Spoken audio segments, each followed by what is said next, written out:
We now go on to the business of the day. We now come to the backbench debate on government support for the fishing industry. I call Mr Alistair Carmichael, who will speak for up to 15 minutes.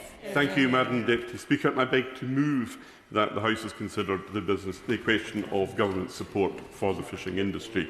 Can I place on record my appreciation of the Backbench Business Committee for making time available for this debate and for bringing it back to its rightful place here in the main chamber of the House. The Prime Minister and his colleagues often tell us, and rightly, that food security is national security. The focus of what we talk about in discussions about food security is often around what we farm on land. But we should never lose sight of the fact that we are an island nation and we are surrounded by seas that, if managed properly, can provide us with a good source of good quality protein that can be harvested in a carbon-efficient way. The people who work in our fishing industries often do so in difficult and dangerous circumstances. Still, too many of them lose their lives in pursuit of our food, and we should record our appreciation for what they do to keep us fed. I say fishing industries for a reason. Too often we talk about fishing as if it were a single homogenous industry, when the truth is very different. Even within my own constituency, the issues facing inshore crab boats are very different from those facing the larger whitefish boats, which are in turn different from the issues facing the pelagic boats. Layer on top of that the interests of aquaculture, and you begin to get a sense of the complexity of seafood harvesting and production. Of course. I thank my honourable friend for giving way. As many members may know, warmer sea temperatures brought unexpected numbers of octopus into the waters around South Devon last year, and my crab and lobster fishermen have seen their catch absolutely decimated. They've lost up to 80%, hauling empty pots for weeks on end, which means the fleet members are now cancelling maintenance work and having to lay off crew.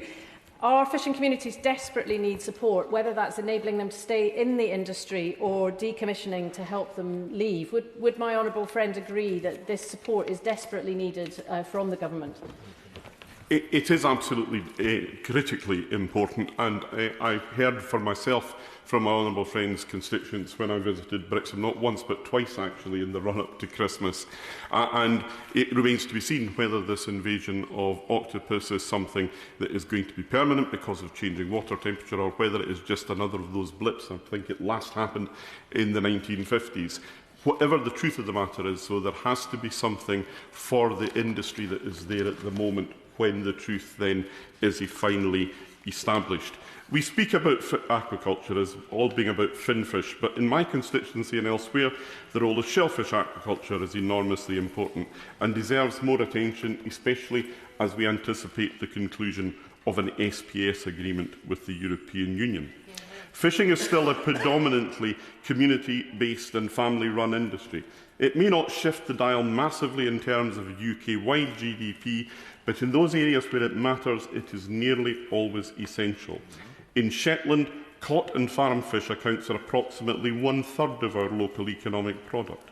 We have benefited over the years from the presence of oil and gas and now a growing visitor economy, but they do not define our community in the way that fishing does. I labour this point because it matters.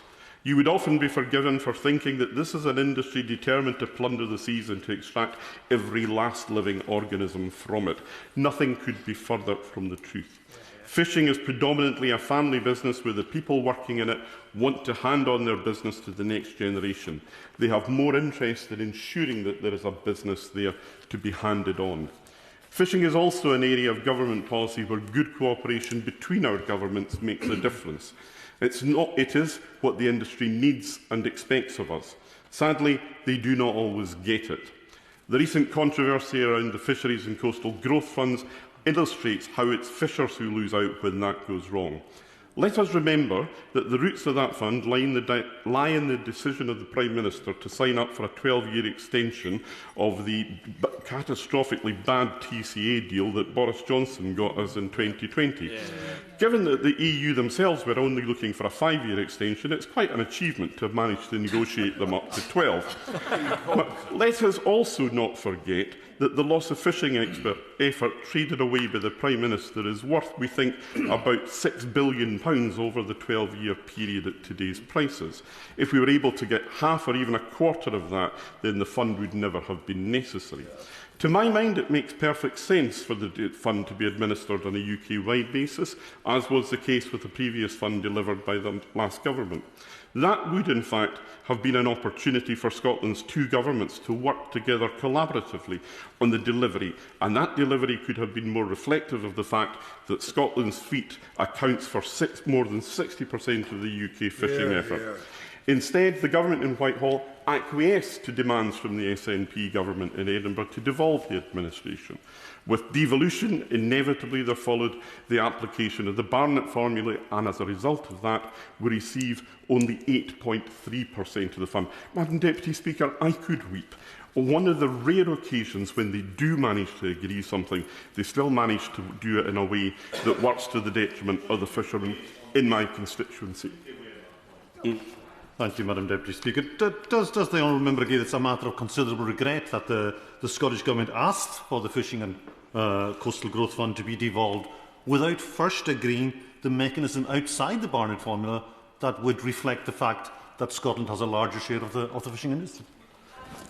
That would have been perfect sense, and I think it was certainly also regrettable that somewhere it became said that the SFF, the Fishermen's Federation, had asked for this when they obviously had not. But it requires a good, mature working relationship between the two governments, and unfortunately we're just not there at the moment. That may change after May, but who knows? The irony of the fuss created by SNP ministers about the allocation of the Coastal Growth Fund was not lost on fishermen in Shetland. As the Shetland Times pointed out, Shetland received only 5% of the Scottish Government's Marine Fund, despite the fact that we account for 20% of Scotland's fishing product. We were assured by local SNP politicians that this was entirely different, as their scheme was, and I quote, merit-based. So presumably that means that we only got our quarter share because we weren't good enough to get the rest. The relationship between the UK Government and the devolved administrations is one thing. More important still is the relationship between all governments and the industry as a whole.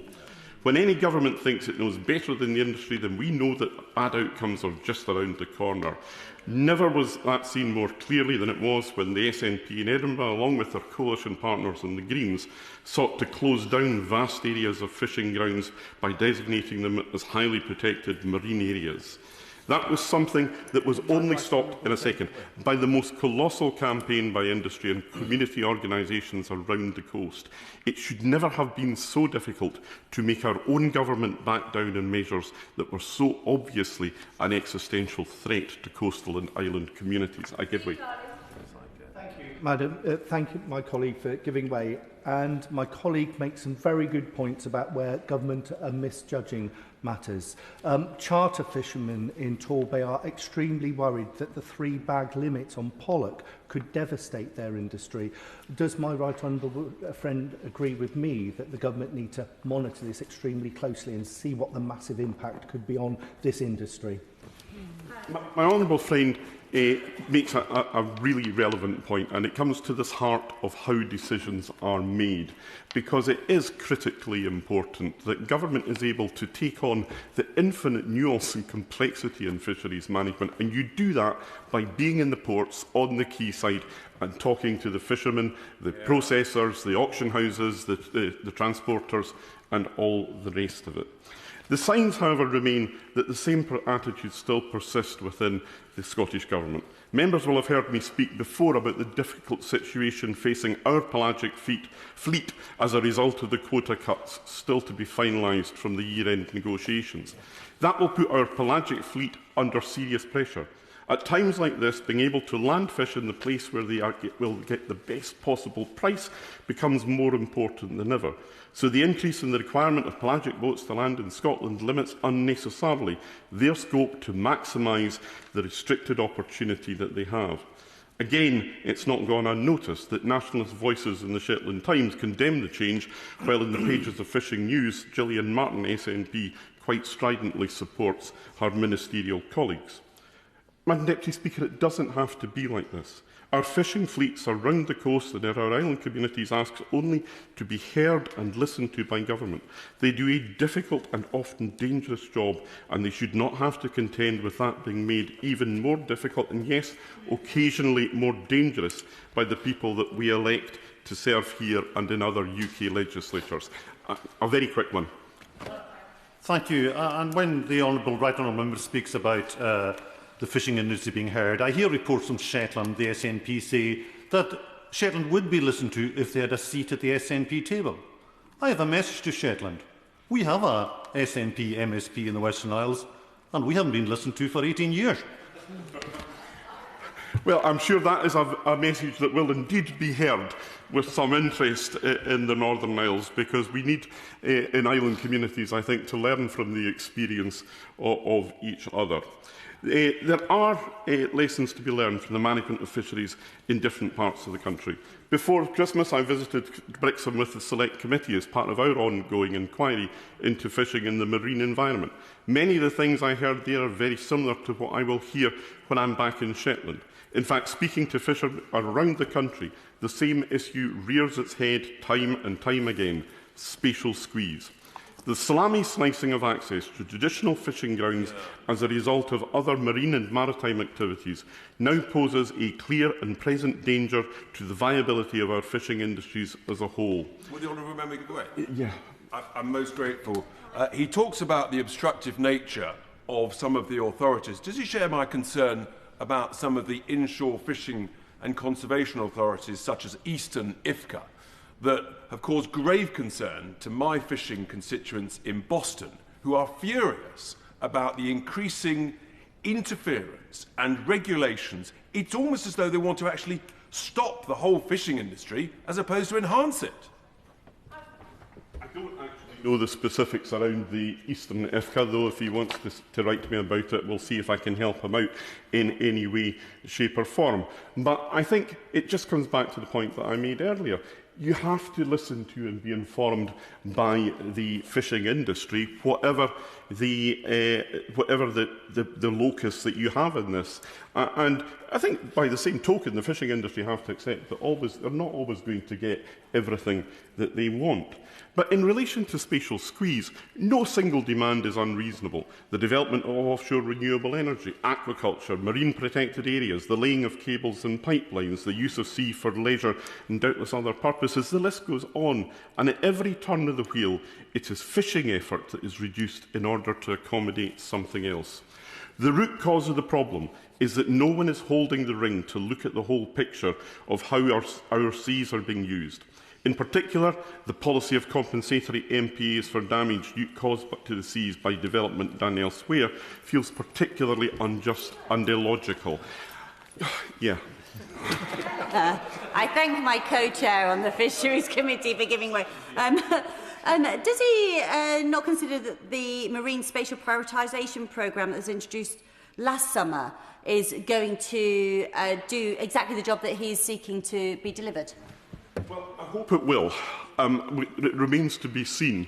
But as the Honourable Lady knows, because she's working with me as co-chair of the APPG and Fisheries, and with the Honourable Member for Cambridge as our independent co-chair, on coming up with a fisheries strategy for the whole country. And I think it is that lack of strategy that really needs to be addressed. The government have got a bit of a backlog as far as strategies are concerned, and this one's not even joined the queue yet, so that's why we are doing that job. I think that any initiative without the strategy is always going to struggle. So I thank the Honourable Lady for allowing me to junk a couple of pages of my speech here. But the House should be in no doubt, and this is true in all 4 parts of the United Kingdom. If the spatial squeeze in our fishing industry is allowed to continue as it currently is, then we shall soon risk losing its critical mass as a productive industry. Once that is lost, we may never recover it. For the families and the communities affected, that would be catastrophic. Fishing families are hard-working and economically productive people. Take away their ability to earn a living at sea, and they will not just sit idle. They will, doubtless with heavy hearts, move to do something else somewhere else. That will change forever the nature and character of our coastal and island communities, and not in a good way. I hope that the government will hear the warning and act before it is too late. Finally, Madam Deputy Speaker, I wish to raise a concern that is very specific to my own constituency, and that is the operation of Norwegian access to our local waters. There are, as I speak here today in London, big, powerful vessels appearing around Shetland that have not been there in the past. We often speak about the North Sea fishing area, but in reality, so much of the international fishing effort has become concentrated around Shetland. Shetland fishermen have called on the UK Government to reduce the reciprocal catch limits between the UK and Norway in our annual bilateral fisheries agreement. That appeal has not been heard. This is effectively the one major source of fishing effort in our waters over which we can still have some annual control. The official preliminary figures show the Norwegians catching over 22,000 tonnes of demersal fish in UK waters, while the UK caught just short of 9,500 tonnes in Norwegian waters. That is not a fair or balanced deal. We have long held the view that Norwegian access is a good thing for the Shetland fleet, not because there are many Shetland vessels going into Norwegian waters, but several larger Scottish vessels do go, taking them and their catches away from our waters. It illustrates well the subtlety and complexity of managing effort in shared waters.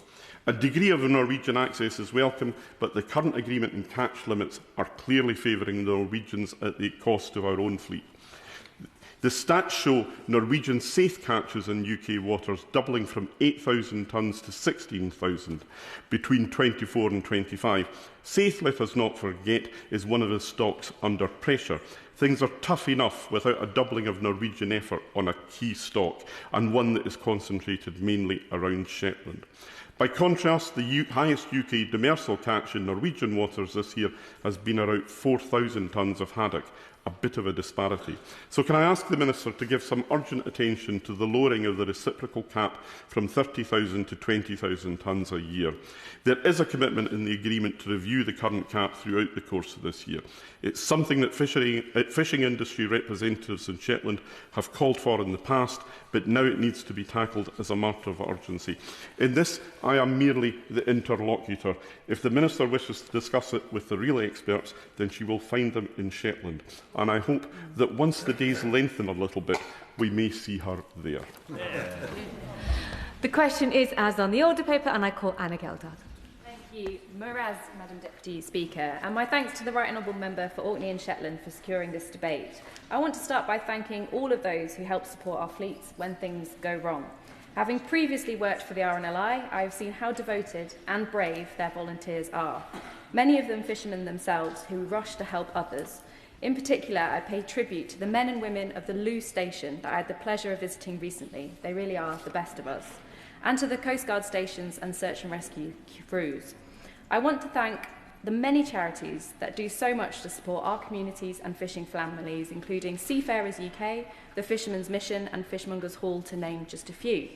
I also want to thank Seafood Cornwall Training, who do so much to help new entrants across our region, something I'm very passionate about, and run safety courses for our fishermen. It cannot be overstated how important their work is and how continued government support is vital to prevent money from being a barrier to safety. We are very lucky to have Clive Palfrey in our patch. A born and raised Lew lad, a former fisherman, our lifeboat launch manager and a senior coxswain, a man who has dedicated his life to fishermen's safety and has led so many initiatives, including the first rollout of life jackets with personal locator beacons. So can I offer the Minister to support a minister between her, Clive and others to better understand why so many still face tragic losses in this industry, making it the most dangerous peacetime occupation, and what can be done to prevent further deaths? Fishing communities in Lew and Polperro are iconic.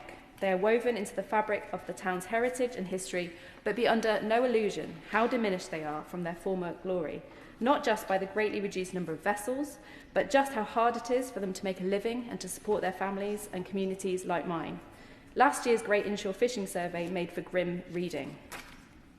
If we are serious about the future of fishing, we must make it accessible for that next generation. So, Madam Deputy Speaker, young people currently cannot step aboard a fishing vessel until the age of 16, even though this is prime age for learning practical skills. We also lack structured support, mentoring that allows traditional knowledge, safety guidelines and best practice to pass between generations. A properly funded mentoring and training pathway, alongside help to buy schemes for boats, licences and quota, would make fishing a realistic career again, rather than a closed shop. And as bass stocks rebuild, 2026 fishing opportunities are limited to those already permitted to catch bass, which closes the door to new entrants, developing skills and landing bass lawfully. This risks locking the next generation out of the industry at the very moment that recovery should be creating new opportunity. Cornwall's fishing industries and communities have a long and proven history of managing a successful industry, and that record should be recognised. So I support the call for the Cornish Fish Producers Organisation for a ring-fenced allocation from the Fishing and Coastal Growth Fund to deliver a Cornish pilot fishing strategy and take our fishing and seafood sector towards a stable, confident way as we reset our relationship with the EU. So can the Minister set out when applications to that Fishing and Coastal Community Growth Fund will open, and the timelines, and how funding priorities will be structured? For example, whether allocations will be categorised by science, management skills or fleet support, so coastal communities like mine can prepare credible and well-targeted bids. On that point, should you give way? I will. I thank my honourable friend for giving way, and she is speaking with real expertise and personal experience on this issue. As the chair of the Select Committee mentioned, in November we had the chance to visit Brixham, and there we heard firsthand that government funding for fleets has often been focused on keeping old vessels, some of which are 60 years old, in service. That might mean that they've got upgraded equipment that can boost catch values, but then the crew are stuck with outdated and substandard living quarters. So they're calling for the Growth Fund to pay towards new vessels that could massively improve both profitability and quality of life for crews. Now, Cannock Chase is about as far from the sea as you can get, but even I can see the logic of that. So would she agree with me that it would be far more efficient and impactful for us to use the funding in that way? Thank you, and I thank my honourable friend for his intervention. I think he raises a really important point and particularly references my area of the world, which I'm very grateful for him doing so. Dr. Simon Thomas and Dr. Bryce Stewart are doing particularly brilliant work locally with fishermen, and their latest report was published just this morning. I'll happily share that with members here today and with the Minister, and offer to support a meeting to learn more about this work and more leading research coming out of South East Cornwall and the South West, particularly on pollock fishing. One such challenge that our most sustainable fishermen face is the allocation of pollock quota. Rod and line fishermen, many of them under 10 metres, use one of the most selective and low-impact methods available, yet they're restricted to around 200 kilos a month. That level does not even cover genuine bycatch once the bass season opens. Without access to a traditional pollock quota, these fishermen are left with no viable options unless they are fortunate enough to secure a tuna licence. So a fair rebalancing of pollock quota towards this fleet would support sustainability, reduce waste and keep our small boats working, something I know the Minister is particularly passionate about. The last Labour government left the previous government with the Marine and Coastal Access Act and a clear map to develop the healthy seas and sustainable stocks we need. After 14 years of mismanagement, the Fisheries Minister has inherited a poorly managed stocks that have led to closures and reduced fishing in key species like pollock and bass, and an industry that's been restricted by homegrown red tape that leaves our inshore fleet in a more burdened, less viable, more vulnerable state than ever before. So I welcome the work being done to negotiate a new bespoke SPS deal that will remove mountains of this red tape and allow our seafood industry to grow as trading becomes easier. Fishermen in the southwest are also dealing with an unprecedented octopus bloom, which has had a devastating impact locally on crab, lobster and scallop fisheries. For many of my boats, this has translated into lost income, financial strain and a real concern for their well-being. So even if the bloom subsides, there is a serious risk that shellfish stocks will not recover quickly enough to support the potting fleet for many years. So again, I welcome the work of local scientists and fishermen working together, including the report I previously mentioned. This is exactly why investment in industry-led science really matters. It reflects real conditions on the water and gives us advice grounded in lived experience. As an independent coastal state, the UK has both the opportunity and the responsibility to manage our own waters sustainably. Stronger protection of inshore grounds, including a 221 kilowatt engine power limit in the 6 to 12 mile zone applied equally to UK and EU vessels, would safeguard smaller boats and reduce conflict. A clear limit on vessel size inside 12 miles reflects a well-established standard in other nations, aligns with IFCA practice, and will give real protection to the smaller inshore boats that are active in areas like mine. It is vital for our government to turn this tide and make meaningful change, sort out the inherited mess and make the most of our valuable national resources of fish and shellfish stocks. And to that end, I wish to highlight just 6 points. And I know I've already taken quite a lot of your time. But first, will the Government Commission work on a fairer regime, one that moves away from a system where those able to buy and lease quota succeed, while smaller scale fleets struggle? This regime needs to fund science, data collection, monitoring and enforcement, recognising the central role of our small boats and coastal communities. And it would support a just transition, prioritising low-impact fishing, social value and long-term stewardship of our seas, while aligning fishing activity with marine protected areas. Secondly, will the Minister do all she can to get to the bottom of the inshore vessel monitoring and Catch Act failures that were imposed under the last government's red tape? Industry warned that the IVMS process wasn't robust and the kit was not fit for purpose. Years later, one device is still not working as it should. While the monitoring this kit provides isn't being delivered, the stress and frustration that I hear from the fishermen continues and grows, and the same applies to the Catch app. These systems need, at the very least, a clear plan and a timetable for fixing them. I'd be very grateful if she could outline that. Too many of our commercial stocks are data deficient, creating uncertainty that hits small-scale fishermen hardest. We already expect our fishermen to provide extensive data on location, catch, size and value, but this information is not being fully used. The consequences of overfishing, of illegal discarding and pressure from exceeded quota limits damage the marine environment and undermines responsible fishermen. This is why data and science, though perhaps not the most exciting part of our debate, really matters, and I urge the Minister to look seriously at how AI can be used to unlock the value of the data that we already collect. This was raised in a written question of mine about fishing efforts in areas like the Cornish 6 to 12 mile zone that local fishermen are worried about. And fourthly, the Pollock Fishing Industry Science Partnership, led by Dr. Simon Thomas, working with Lewes fishermen that I mentioned earlier, delivers robust evidence at a fraction of the cost of conventional studies and has directly informed this year's Pollock TAC. By contrast, the previous government spent around $450,000 on a close kin DNA study that remains unpublished. Fisheries science partnerships like this show that it is possible when fishermen are treated as partners and we get real-time data, trust and value for money, importantly. So I strongly support the use of the Fishing and Growth Fund for industry-led science projects like this. So benefits stay in our ports, like Lewes, rather than being lost to leasing and speculation. And fifth, I want to congratulate Brixham and Newham fish markets for a successful year and thank them particularly for accommodating the sale of landings from our fleets in Lewes and Polperro.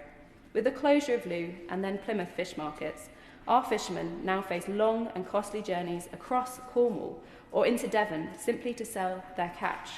So for the tidal ports of Lewes and Polperro, where return times shift daily, this creates real logistical pressure. And I asked the Minister, when considering the Fishing and Coastal Growth Fund, to look at that long-term support for routes to market that can be secured for isolated ports. I know we previously discussed that, and I thank her for her engagement. Yes, I will. I want to thank my honourable friend for highlighting so many key issues, but also key developments and successes that we can see in our fishing industry. Portsmouth has a smaller fishing industry than it once did, with 30 to 40 vessels, and it's providing many small businesses. One thing I wanted to ask her is, does she agree with me that in order to sustain our fishing industry in the United Kingdom, we must make sure there are training routes for our young people? Absolutely. I thank my honourable friend for her intervention. I completely agree that young people in our coastal communities are the future of this industry, the heart of our communities, and we must do all we can to work with them to have a sustainable future industry for them. In considering the Fishing and Coastal Growth Fund, I asked the Minister to look at that long-term support for the routes I previously mentioned for isolated ports. And finally, I welcome the Government's commitment to the Fishing and Coastal Growth Fund and the Fisheries Seafood Scheme. I asked the Minister to ensure that these schemes work for that smaller, owner-operated fishermen. Larger businesses have the capacity to prepare their bids and projects, while small boats often miss out simply because they lack the administrative time or support. And over previous years, we have seen schemes close before many fishermen could even submit an application, something I know causes real concern and frustration in my community. The last Labour government addressed this by funding regional support officers who help small fishing businesses develop their plans, gather quota and complete bids. And I urge the Minister to consider restoring these roles or a support system like it and basing them in areas like mine, where small-scale fleets are concentrated, so the help and the funding reach the fleets that it's meant to support. So finally, we import and eat almost double what we catch and export in seafood. So while we may be a nation of fish and chip lovers, we can only consume 20% of what we catch. With some of the best seafood in the world coming from our own waters, and particularly that of South East Cornwall, we can all play a part by choosing locally caught fish at the tills and at the checkouts, backing our local fishermen not just with words but with our demand. And I recognise those unsung heroes of our fishing industry, the families and loved ones that support the brave fishermen. The unsociable hours and the uncertainty of the work schedules means I know loved ones and family support is vital to keep those home fires burning, and we should pay tribute to all that they do. Thank you. It's making me feel hungry now. Andrew George? Madam Deputy Speaker, and it's a pleasure to follow the Honourable Member for South East Cornwall, a Cornish colleague, who I know is a very strong advocate for Lewes and the fishing communities around her coast. And just to really emphasise a point that my Cornish colleague has mentioned with regard to the Fishing and Coastal Growth Fund, that the Minister will be aware that not only is the fishing industry seeking from the government engagement and consultation prior to the announcement which we're expecting in April or May, and perhaps the Minister will tell us later, but also that they're fully consulted on those proposals as well. She knows that Cornish colleagues have endorsed and reinforced the case which has been made by the Cornish Fish Producers Organisation for a delegated fund of £10 million for small projects, which we believe is a very good way of ensuring that it does get to the places that it otherwise might not reach if it's simply held centrally and managed centrally in that way. In coming to this debate, and I've been to quite a few of them in the past in my previous life in the House, I've been reflecting, particularly given that the government have brought forward the annual welfare strategy. On my early days in the fishing industry, we had a boat. The family had a boat down in Mullion Harbour, and in the summer months we had crab and lobster pots and do a little bit of mackerel hand lining there as well to supplement the farm income. And I remember at the time my parents having some difficulty and debate as to on the few occasions when we were able to keep a lobster for ourselves and not have to sell it, what was the best way of killing the lobster to eat. And one feeling that it was used the shock of putting it straight into boiling. We were talking about the 60s and 70s. We didn't have the science behind us then. Put it straight into boiling water or to warm it gently. That's a more humane way. And I was only a child at the time, but I remember, of course, having the acute hearing that children do have. That I'm sure I sensed the lobsters screaming as they were treated in that way. But at least we now have the science, which is telling us that they are sentient beings. And I'm pleased to say that the animal welfare strategy acknowledges that we need to move things forward, and I welcome the fact that it commits to publishing guidance to clarify whether live boiling is acceptable, is an acceptable killing method, and how through the supply chain review whether any legislative arrangements or amendments are needed. So in terms of an adjunct to perhaps to the debate that we're having today, it is relevant, I think, to the industry, and I think it will be helpful to the fishermen themselves to be informed so that they know how the supply chain is going to work from there on. In terms of the negotiations which my right honourable friend, member for Orkney and Shetland, was referring to earlier, at the end of last year, we were somewhat shocked to see that the government accepted rules that from the EU that are going to govern how British fishermen can work in British waters, and that they were changed, it seems, at short notice and without any consultation. These were technical measures that are going to affect British fishermen in their own waters, and it's surely contrary to all the things that we were assured that Brexit was going to give the UK in terms of the sunlit uplands of being able to decide for ourselves how we manage our stocks and manage our industry. I mean, if the Minister could explain how that happened, why the industry itself was not consulted about those changes, why it happened at such short notice. Is it because we're out of those pre-negotiations which happen within the EU, where they can fine-tune their proposals and simply catch us out, as it were, at the last minute? And indeed, my honourable friend for South East Cornwall referred to the difficulties within the 6 to 12 mile zone, and the fact that, in spite of everything, the government has acceded to permit foreign vessels with historic entitlement to continue fishing within the 6 to 12 mile zone for another 12 years. She will know that the industry are arguing very strongly, and certainly this very strongly in Cornwall and on the Isles of Scilly as well. Why not apply the same 221 kilowatt engine power limit within those waters as applies within the 6 mile limit? And why was that not, for example, proposed as a countermeasure to that which was thrown on the table at last minute by the EU? I mean, to have done that would have given the British government a bargaining chip at that stage. And as we've missed that opportunity now, could the Minister assure us that number one, that she agrees that will be a sensible method of going forward, because after all, it protects the inshore fishing grounds, it safeguards the marine environment, or helps to do that, it supports a viable inshore fishing industry, it reduces displacement of impacts from larger vessels coming into the 6 to 12 mile zone, and it establishes an enforceable management tool because it's already established. So if she's failed, or if the government has failed to introduce it, or to take the opportunity of introducing it, then would she accept that it will be a good management tool, and one that she will ensure that she presses to achieve going forward?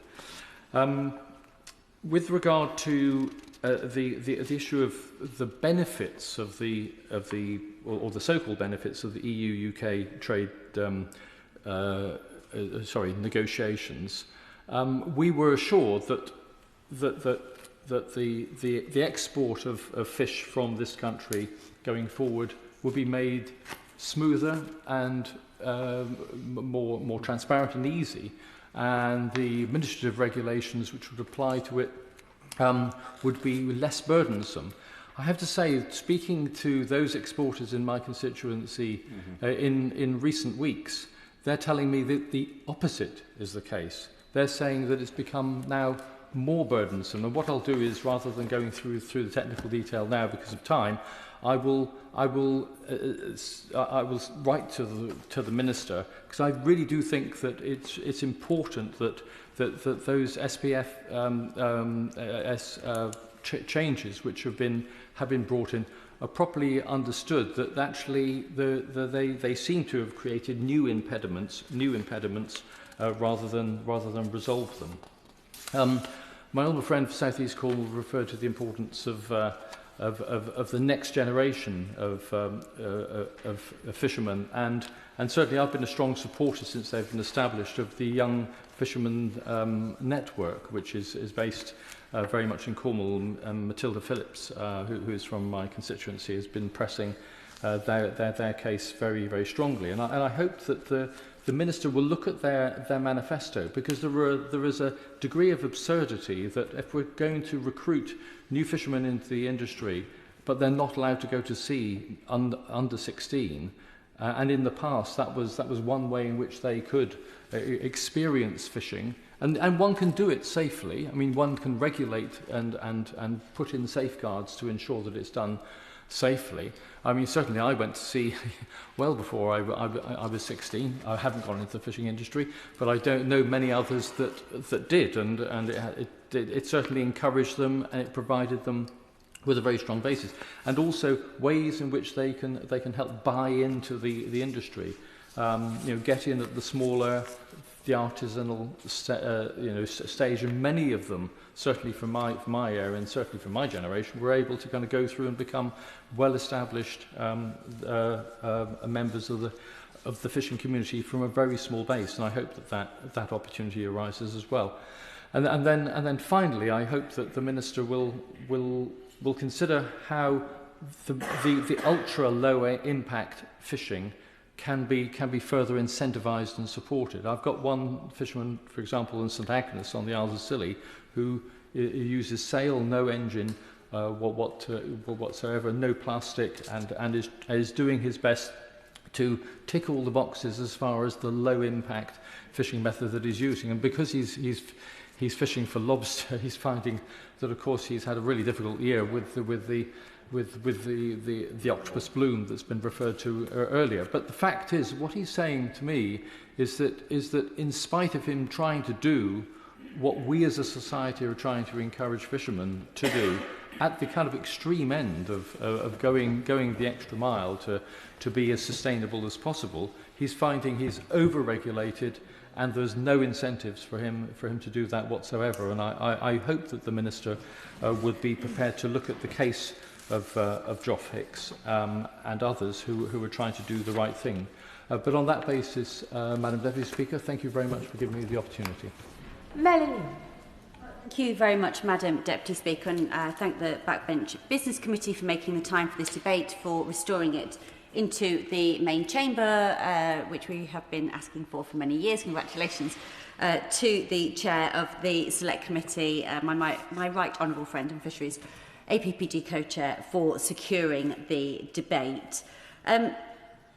This government has taken steps to bring greater stability and long-term thinking to the sector, but it hasn't been without controversy, as it continues to allow EU vessels into UK waters for another decade plus, with no protection for non-quota stocks. And as the Honourable Member for St Ives made a point in his speech, a very good point, I thought, just about the speed of those negotiations with which they arrived upon us, with next to no engagement either with the sector or within this House. For future negotiations, it would be preferable, to say the least, that there were efforts made to keep this House informed, and those who have an interest on behalf of their constituents an ability to engage directly with those who are negotiating. However, the agreement reached with the EU last year has provided at least some parameters of operation. There is an understanding of where the industry will stand until 2038, and the new SPS agreement has the potential to significantly reduce red tape for seafood exporters, given that more than 60% of UK seafood by value is exported to the EU. That matters enormously to processors and exporters in places like Grimsby. The UK seafood processing sector supports more than 17,000 full-time jobs, including over 5,500 in the Grimsby cluster alone. It is a modern, innovative industry that enables British landed fish to reach domestic and international markets. We produce around 10 million fish fingers per week, around 3 million fish fingers per day. Yes, we were inside the factory on the BBC, and we were very proud to see them. And I'll talk a little bit more about the importance of fish fingers when I talk about British procurement, which was a subject of the Cabinet Office questions this morning. Continued investment in modernisation, innovation, marketing and workforce skills will be essential, and I welcome the leadership being shown by the UK Seafood Federation, headquartered in my constituency, particularly with its focus on skills and careers as a priority for the coming years. Now, in the circumstances, given all that has happened for the sector in recent years, I have to welcome the £360 million Fishing and Coastal Growth Fund, which I think does actually focus on those fishing communities. It has to be for those fishing communities to boost skills, support business security, which is something that we've heard already today, business expansion, and promote fishing as a career. This is exactly what's needed to strengthen local economies, and I will of course be doing all that I can to ensure that Great Grimsby sees some benefit of that funding, and I'd welcome any update from the Minister on the details of that fund. Who can apply? How do they apply? What are the criteria, and when can we expect to see all of that detail? There is still work to do in ensuring fishing and seafood are fully recognised in wider government thinking. Too often the sector is treated narrowly as a regulatory challenge rather than as a part of the solution to food security, which I know is an important factor for the government, and as part of the solution to regional growth and resilience as well. We saw that this week in the government's assessment of global biodiversity loss and national security, it rightly highlighted risks to food systems, but it didn't reference fish or seafood at all. And as an island nation, I think we should be more confident in recognising the contribution, in fact, not even the contribution, the necessity of properly managed fisheries to a resilient food system.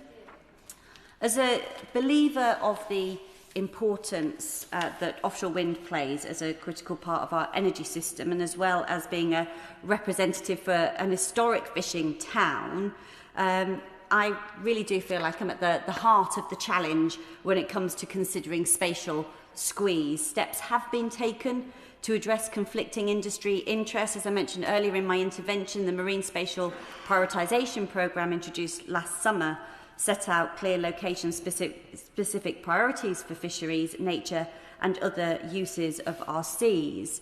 But fishers are still worried. They must be engaged with and listened to. They don't have the same power as those big wind development companies or those big communications companies that are laying cables, and very often feel potentially compounded feelings over a number of years that when it comes to the considerations of their needs, that very often they are last on the list. And so the Minister has to focus her support on ensuring the needs of fishermen and making sure that their voices are heard against some of those other organisations, so that they feel confident in the representation that they have from this government. I said I'd come back to fish fingers. I do want to come back to fish fingers when we're talking about how we could encourage the nation, which I think is gradually turning to become much more of a health-conscious nation, judging by the number of people not here in the chamber today, but the number of people here who are on various weight loss jabs. Their health is becoming much more conscious at the front of their mind. Eating fish is something that can help with the nation's health. It is very high in omega-3. It has excellent source of protein. And how can we institutionally bring this into the UK economy through our public institutions? And I think that there is a really great opportunity at looking at a healthier nation, integrating increased amounts of fish into our schools, into the NHS, into prison services, something that would not only help to boost UK industry, also help to improve the brain power and concentration of our young people and those who are unwell and need to heal quickly, and making sure that fish and fish products from around this country are included in the National Food Strategy. I just want to also underline the importance of the work being led by the All-Party Group on Fisheries on a National Fisheries Action Plan. My colleague mentioned it in his comments earlier. Since leaving the EU, action has been taken to look at stock management, but there is not a single coherent strategy for the fishing and seafood sector as a whole. Responsibilities seem to be spread across lots of departments, making the system complex and fragmented. A clear forward-looking plan could bring together issues of space, labour, skills and sustainability, providing the long-term direction that the industry needs. And I certainly look forward to engaging with the Minister on this as a cross-party group. Fishing has a strong and important legacy and will always have a future in the UK. The foundations have been put in place, but increased ambition and enthusiastic partnership with coastal communities will be crucial in ensuring these future opportunities do not slip through the net. Thank you, Madam. And the honourable member for St Ives raised the question of the correct method of dispatch for lobster. Can I counsel him against the method which I tried, which was to pop them in the freezer? By the time I opened the door, they had eaten all my ice cream and 3 of my fab ice lollies. Even as we speak, Madam Deputy Speaker, chic Parisians are enjoying langoustines and coquille Saint-Jacques, perhaps with a crisp glass of Chablis. Lucky them. That seafood almost certainly comes from the pristine waters of Scotland. But one of the difficulties that we face in getting that seafood into France via Boulogne is red tape. And the red tape, and this is where the government, I think, should step in, that red tape is blamed on Brexit. In fact, it comes from the far side of the short strait. This is a difficulty created by the French, perhaps because of protectionist ideas, who knows. But it should not take an entire renegotiation of the SPS agreement to get this sorted out. We could have this changed and changed quickly. And the other danger with the renegotiation of an SPS deal is that it may impact on the free trade agreements that we are doing around the world. We've recently signed one with India, for instance, and the CPTPP agreement, which is easy for me to say, we need a better name for this, could be imperilled by effectively reducing ourselves to rule takers rather than rule makers with a new SPS deal. The other issue that many of our fragile coastal communities face is that they have full employment. And going to sea is not for everyone. And I speak as the son of a marine engineer. I, meanwhile, get seasick in a bath. So I would certainly not want to go aboard a fishing boat. As we've heard, it is an exceptionally dangerous occupation, and even at the best of times is difficult and hard work. So the Home Office has a role here because it's exceptionally difficult to fulfil the requirements to bring in workers from elsewhere who are crucial to this industry. And I would wonder if the Minister might touch on this. I appreciate it's a different department, but we need some simplification of the rules around this and a realisation that these rules are in place and are making things exceptionally difficult for sometimes long-established businesses who should have a great future.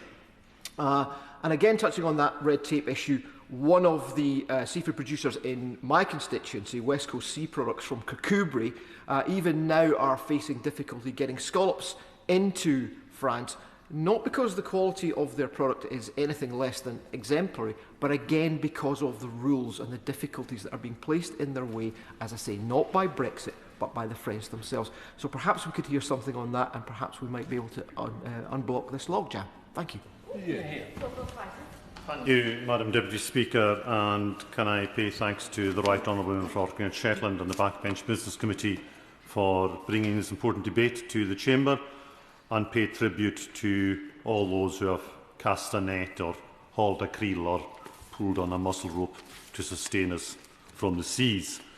We've been fishing round the waters in all our islands for millennia, and just like the Right Honourable Member's constituency, island life in the Western Isles is still shaped by the rhythms of the sea.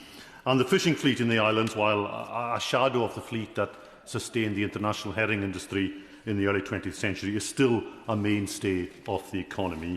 And less than 2 years ago, these small fishing communities saw off an existential threat from the SNP and Green Scottish Government, which would have effectively wiped out the industry. The hated, highly protected marine area proposals, which would have closed 10% of Scotland's waters, were seen off by protests, by songs from Skipponish and Battersea fisherman Donald Francis McNeill.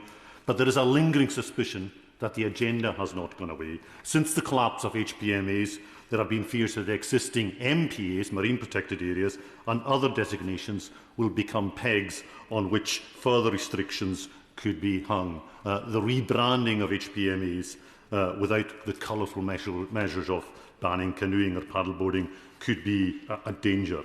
Now, it's understood the Scottish Government will be consulting on 173 sites, and although the Outer Hebrides sites have not been confirmed, it's expected that 20% of the total sites may be in Hebridean waters.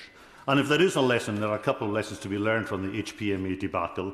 The first is for anyone across the UK tempted to back the Greens either today, tomorrow or next May, is that the combination of Greens and SNP in Scotland have actually set back marine conservation by a decade and a half at least. And we need, the other lesson is that to sustain fishing industry in communities like mine, we need to end uncertainty and to ensure that we have to ensure that we have conservation, we need conversation. We need talks with the fishing industry and communities about sustainable management, talks with the people, the fishing communities who are in fact the experts on sustainability, and talks on what is essentially their self-interest. Nobody knows how to responsibly steward our waters better than the fishermen themselves. And there's powerful evidence from my constituency that self-imposed controls by their communities themselves increase the value of landings. In the last year, the value of landings in the Western Isles has gone up to 16 million, a 4% rise, and that increase in value is really the result of pot limitation efforts, various other measures including banning larger vivier crab vessels from operating within 6 miles. And the statistics demonstrate the folly there was of trying to impose top-down measures on conservation. When the local fishing fleet provides the conservation measures, the dividends are obvious. And the majority of income generated by the Western Isles boats was from the prawn sector, 9 million. The scallops catches were down 14%. But these Neathrop landings, up by 25%, is mostly due to the presence of processing in the islands. Macduff Shellfish Factory in Stornoway has attracted more boats, and there are other processors in the islands who face massive logistical barriers, not just getting to the continent, but getting to the mainland in the first place, thanks again to the debacle, the ferry debacle, which the SNP has presided over. But as well as successes, there are major challenges. The member for Dumfries and Galloway hinted at the problems of recruitment to the sector. And in an area like mine, where depopulation and the demographics leave a donut-shaped hole where the working-age population should be, that is a huge challenge. And the proposals by the Migration Advisory Committee on skilled worker visa changes would have a profound effect on recruitment to the industry in mine. If overseas hiring for fishing roles ends in December 2026, parts of the country, including mine, will be significantly impacted. And while it is not the Minister's department, her support and the government's support in flexing these requirements would be appreciated. And the effect of that is quite obvious. A skipper from the Western Isles has been in touch with me recently to say that from 7 years ago, when he had a local crew of 7, he is now forced to employ 3 crew members from Ghana, and his son and himself now skipper the vessel back to back in order to fish at every opportunity to make sure that they pay the foreign crews the right wages, which are considerably more than he and his son take home themselves. And these are the challenges that face the local fishing fleet. They're not the only ones. High fuel costs, access to markets, as I've said, and sometimes red tape from Whitehall itself. And again, this is not the Minister's department, but the Western Islands Council, Cornwall and Shear, and I suspect other local authorities across our coastal communities have faced a recent challenge from HMRC, which I wrote to the Treasury about recently. The Council may lose its authority as a registered dealer of controlled oils, which supply 14 fishery piers across our 10-island chain, which make up the Western Isles. Now, these sites are in remote locations, and combined with the physical geography, as I've explained, and the need of fuel supplies available out of normal hours means the sites cannot possibly be physically or remotely monitored as HMRC says they have to be. The Council have been informed by HMRC that unless the sites are monitored and that they are satisfied that all the sales are for legitimate licence use, then the sites and the licences may not be approved. So we see there, as we saw with conservation measures, the disconnect often between bureaucracy and the reality of island and fishing communities. And while I really do welcome the government's 360 million Fishing and Coastal Growth Fund, and regret, as I said earlier in my intervention, that the direct proportion of that fund is not going where it should be to Scotland, where a large part of the UK's fishing effort is. It's regrettable that the Scottish Government demanded that they control the fund without agreeing a mechanism beyond the Barnett formula. And I agree with my honourable friend from South East Cornwall, who is no longer in her place, that Fishing and Coastal Fund should be directed towards the recruitment of new entrants, to young people into the industry. There are commendable efforts in the Western Isles to get young people into the industry with some success, but our population levels are so small that that can only go so far.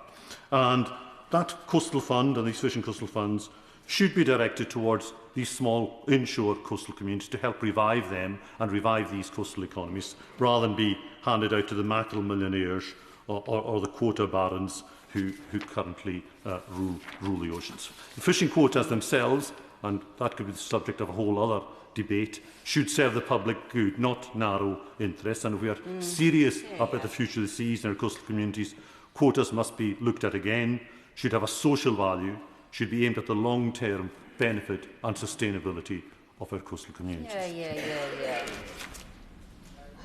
Mr. Logan, this is a curious set of circumstances, isn't it?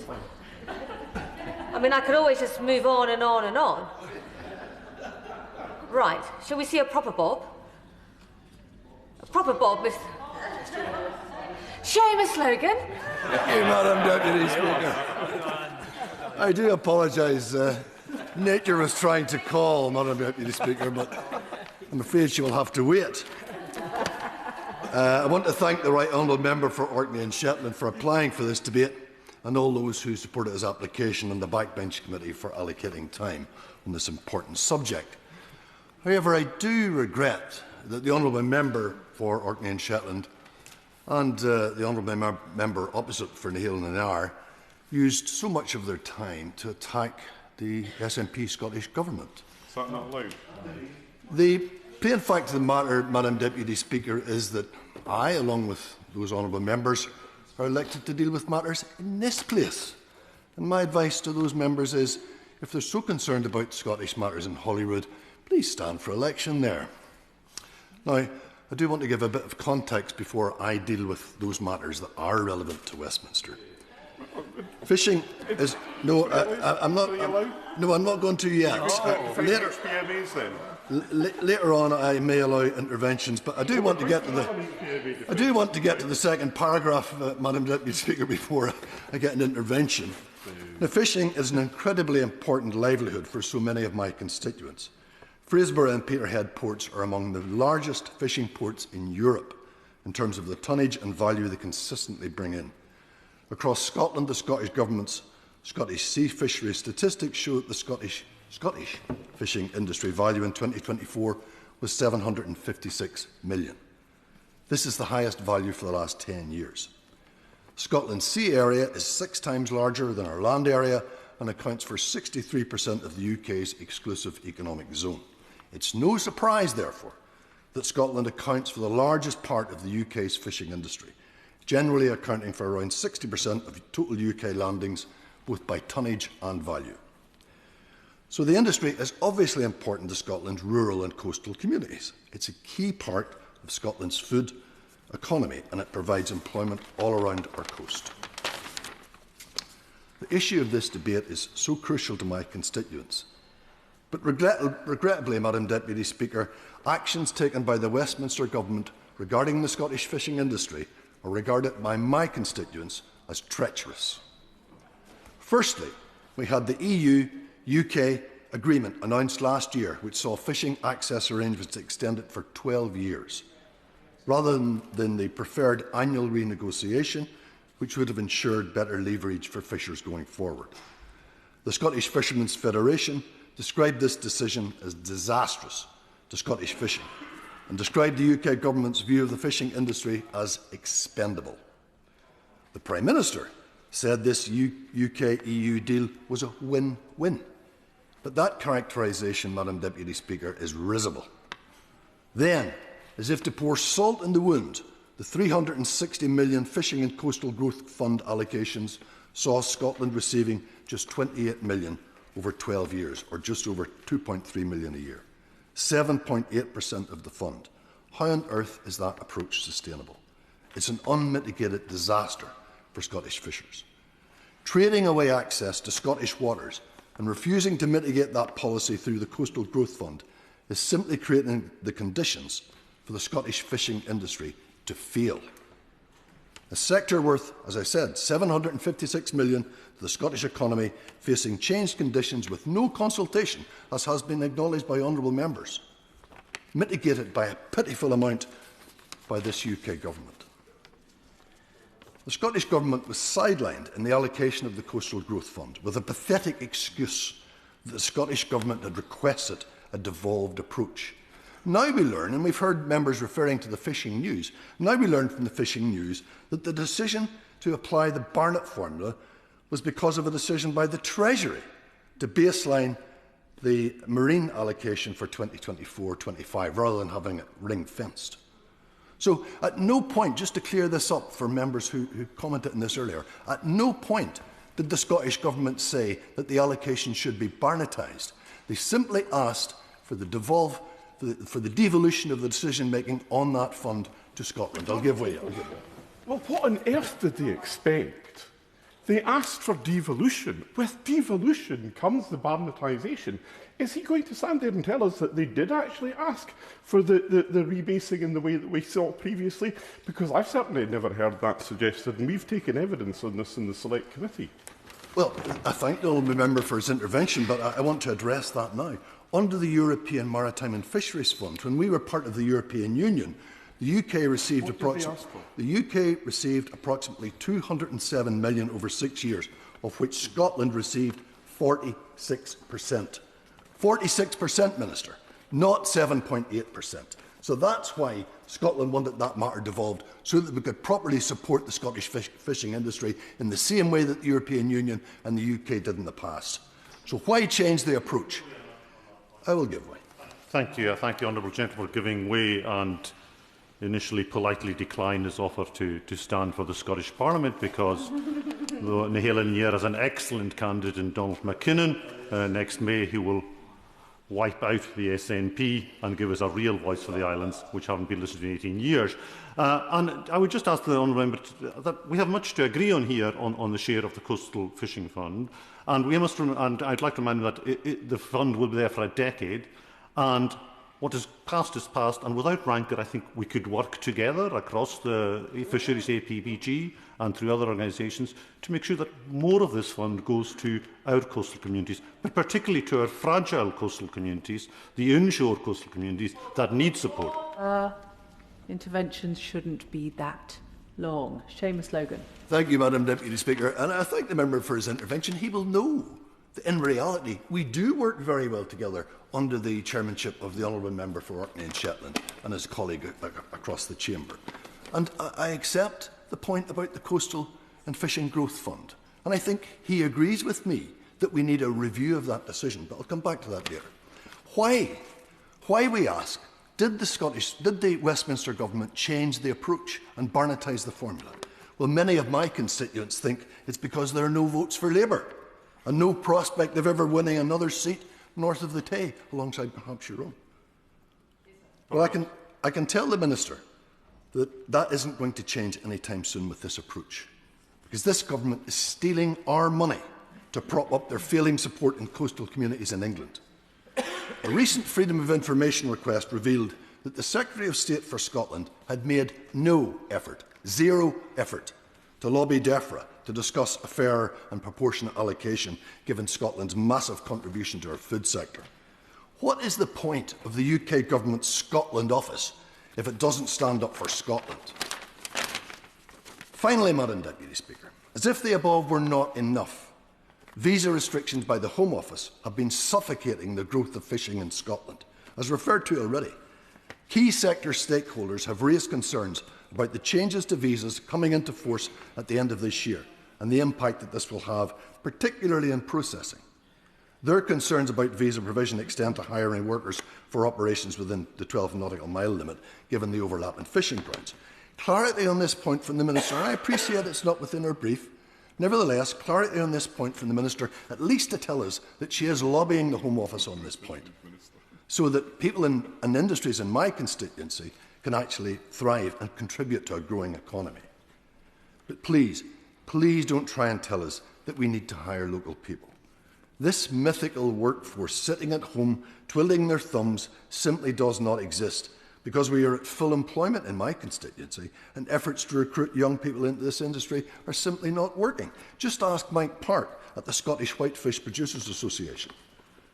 In conclusion, Madam Deputy Speaker, the future of fishing in Scotland is at a precarious stage, and I want to use this opportunity to plead with the UK Government. Please listen to the Scottish Government, the Scottish fishing industry and fishermen and women to get this right. One more U-turn won't make much difference to this government, considering the number they've already made, but it will make the world of difference to fishing and coastal communities in Scotland. It's not too late to give Scotland a fair deal. Thank you. Charlie Dewhurst. Thank you, Madam Deputy Speaker, and may I start by thanking the Right Honourable Member for Orkney and Shetland for applying for today's very important debate. I'd like to start by paying tribute to the fishermen and women of Bridlington and Hornsea in my constituency, and also to the RNLI and to the Inshore Rescue, who keep our fishermen safe right across the UK. The House will be well aware that Bridlington is the lobster capital of Europe, landing over 300 tonnes every year and the largest shellfish landing port in the UK. And I hope that the next time that the Minister is back in Brid, she has the opportunity to sample some of our fine, fresh seafood at Salt on the Harbour or at the old lifeboat station opposite the Spa. And I do welcome the Fishing and Coastal Growth Fund, but I do caution that it is £360 million over 12 years, so £30 million a year. And if you take a harbour like Bridlington and think of the cost of a major upgrade, or in fact just normal maintenance to harbour walls, that often runs into millions of pounds. So my fear would be that we can run out of money very quickly in terms of doing major capital projects, but I do hope that those capital projects can apply to this fund, and I do hope Bridlington will be able to benefit from it. I also hope that we will be able to address some of the skills issues. That is a key issue for the fishing industry, getting children from school and into the industry, attracting them, and making sure that we do have the next generation of people out there at sea, because it is a real problem right up and down the country at the moment. Another area I would like to talk about is spatial squeeze, and the government's consulting on a land use framework at the moment, which is welcome, but we need something similar for the marine environment. We've already heard from other members today about the challenges of juggling renewable energy, such as I have very large offshore wind farms. I'm very happy to be aware. I thank my honourable friend for giving way on that point. Is he surprised to hear that the SNP deny the existence of spatial squeeze, and advisers told senior figures in the government not to talk about spatial squeeze? Spatial squeeze is real. And can I just return him to that point as well about the lobster capital of the country? I think you'll find, in fact, we don't have to divide on this, but I think you'll find it's Port William. I think on that second point we are going to have to agree to disagree, but my right honourable friend is absolutely right in terms of spatial squeeze. If it isn't an issue, I don't understand why it takes up so much of the briefing from the National Federation of Fishermen's Organisations. They, I suspect, are the real experts in this area. I now turn to the EU deal and the frustration that our fishing industry has been sold out for the next 12 years in return for an SPS deal that has yet to be negotiated.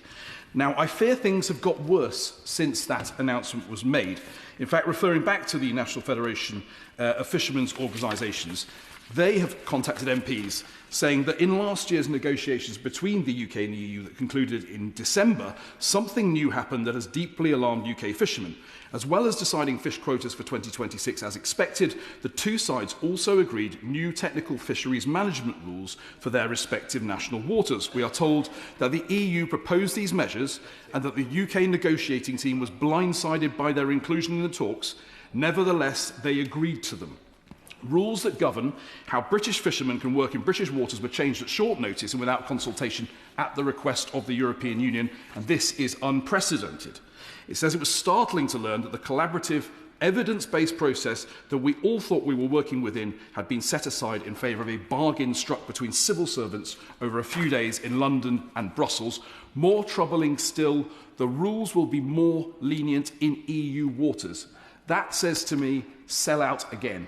And it sets a direction of travel as we go through this process of negotiating an SPS deal with the European Union, that it is clear that we are negotiating from a very weak position, willing to do whatever the EU pleases to have a deal done by the end of this year. And I think this government could maybe learn lessons from the last government about setting false deadlines for negotiations over trade. Because I'm happy to admit that there were mistakes that we made in the early days post-Brexit, so I would caution against doing the same now. Madam Deputy Speaker, it would be remiss of me not to touch on bottom trawling, an issue that has become a focus for anti-fishing groups, and something, if it were to be banned, banned across our marine protected areas, would destroy the industry overnight and decimate certain coastal communities. A lot of the campaign against this is misrepresenting the industry. It is not as damaging as some of these organisations say it is, and I think it is something I hope the Minister will take up with the industry and ensure that they are properly represented in any negotiations over the use of that technique. And in conclusion, Madam Deputy Speaker, I'm proud to represent such a successful fishing industry, and as I know that Bridlington is so close to her heart, I would love to have the opportunity to meet her, maybe even in Bridlington, and meet the local fishermen to discuss the future of the industry and do what we can together to support the lobster capital of Europe. Jim Shannon. Thank you, Madam Chair. It is a real pleasure to serve under your chairship. And can I thank the Right Honourable Member for Orkney and Shetland for setting the scene so incredibly well. We thank him for that. His knowledge of fishing is something that I envy, but I'm always been very pleased to come along and support him in a secondary role in this debate. I represent Strangford in Northern Ireland, a strong fishing community, Portavogie in particular, and I rise to relay a number of issues that have been raised with me and which government has to. I'm very pleased to see the Minister in place. The Minister will know that. I have a request to ask the Minister, and when I ask the request, I'm hoping the Minister will be very kind to accede to that request, as others perhaps maybe have asked as well. I want to pay special thanks to Dr. Lynn Gilmer. She's the Chief Executive Officer of the Northern Ireland Fish Producers Organisation. She's in charge of that organisation, is doing extremely well. I'm minded, Madam Chair, Margaret Thatcher saying, if you want something said, ask a man, but if you want something done, ask a woman. So we have a woman in charge of the Chief Executive of the Northern Ireland Fish Producers Organisation, and I look forward very much to the delivery that the Honourable Lady in her position as Chief Executive is doing. The House will be very aware that the seafood industry in Northern Ireland plays a vital role in supporting the economies of our coastal communities. In 2023, the fishing fleet comprised some 211 registered vessels and employs some 445 people, with the majority of vessels fishing in the Irish Sea from the three main ports of Portavogie and my constituency of Strangford, but also from Ardglass and Kilkeel.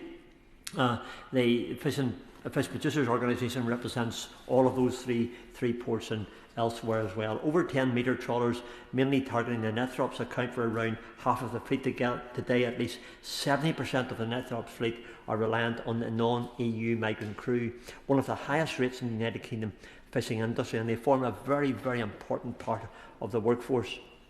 Recent data showed that approximately some 50,500 tonnes of fish and shellfish were landed by the Northern Irish fleet, worth some £80 million, and Nethrops themselves accounted for 46% of landings by value. I want to put those stats on record, Madam Chair, because it's really important to understand the importance of the fishing sector in Northern Ireland, and for my constituents in particular. The Northern Ireland fishing sector also supports some 18 seafood processing operators, generating a further 62 million in 2023 and supporting a further 570 full-time jobs. These numbers, though, belie the true value of the industry.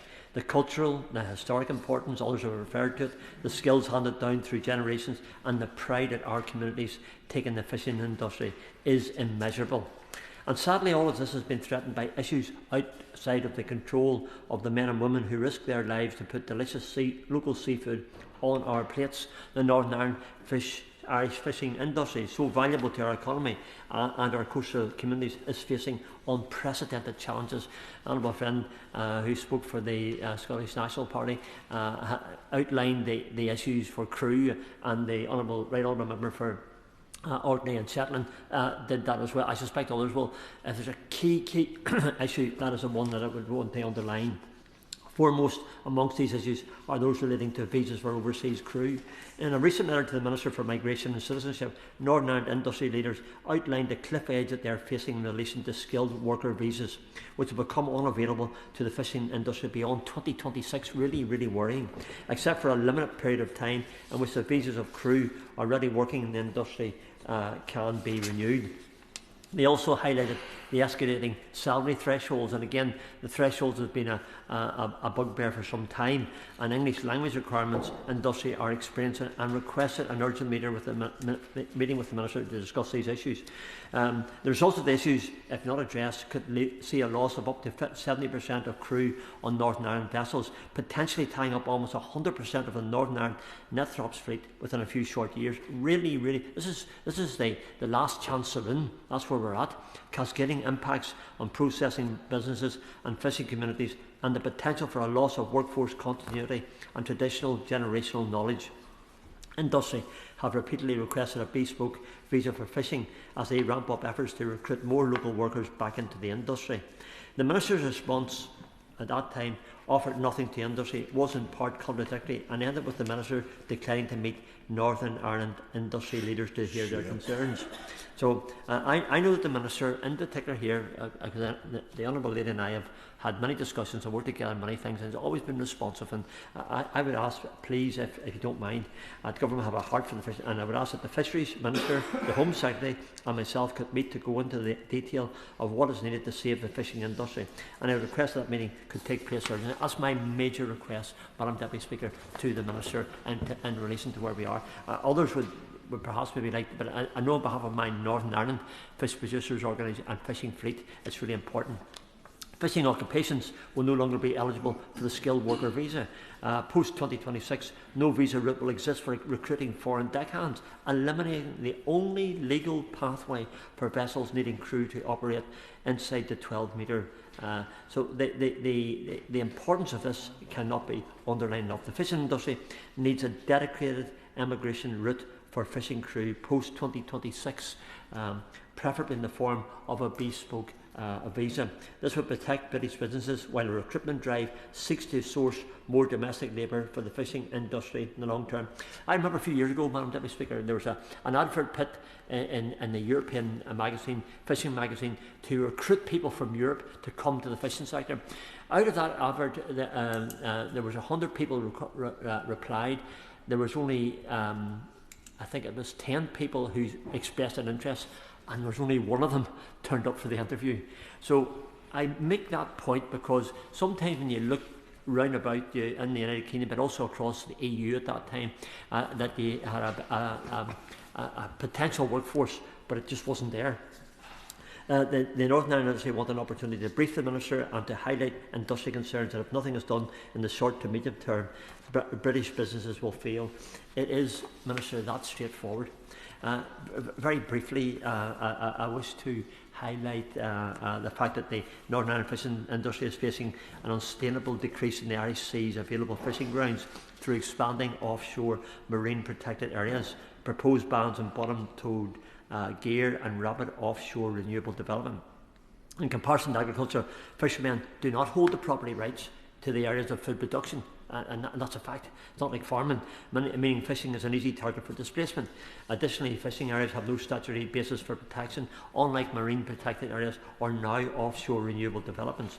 So we are looking at the combined effects of the spatial restrictions already in place or under development that can threaten the operation and the financial viability of the Northern Ireland fleet.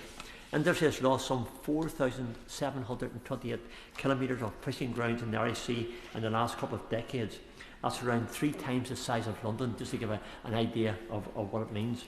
Implementation of management measures in the MPAs in the Northern Ireland offshore area and the additional areas for offshore renewable energy zones within the same constrained Irish Sea region threaten a further reduction. So it's not just that reduction, there could be more. So I believe we need to see evidence-based decision-making and site-specific management on the principle of sustainable use rather than blanket spatial plans for unknown or certainly environmental benefits. And core of this must be the Northern Ireland Fishing Organisation's designation as statutory consultees in marine planning. So, Minister, that's my second ask. When it comes to looking at marine planning, that the Northern Ireland Fishing Organisations could have that say, that discussion, that part to play in the process. And there should be statutory consideration given to the impacts of displacement fishing effort between any area becomes unavailable to fishing. So that would enable the Northern Ireland fishing sector to have that impact. And to sum up, the Northern Ireland industry seek government support for a balanced planning system which protects fishing as a legitimate food-producing industry, vital for the UK's fishing industry and its people, and the economy and national food security. Fishing communities in Northern Ireland, having already faced decades of disruption, reduced fishing grounds, lack of local labour, increasingly unpredictable quotas, now face a series of simultaneous pressures that threaten their long-term viability. Fishermen confronted with such changes are left with profound uncertainties that accentuate financial stress as well as mental health issues for them and their families. So in every aspect of policy, from quotas, immigration to marine protection areas, offshore wind developments, fishermen are under pressure. The fishing industry has shown over many years prepared to work constructively with government, and they are constructive. The Honourable Member, right Honourable Member for Shetland and Orkney, set that point down as a marker that the fishing sector want to work with government. They want to protect the seas that they're fishing in because it has to be sustainable, and that's what they're about. If they want to do that, then I hope that government would wish to work with them.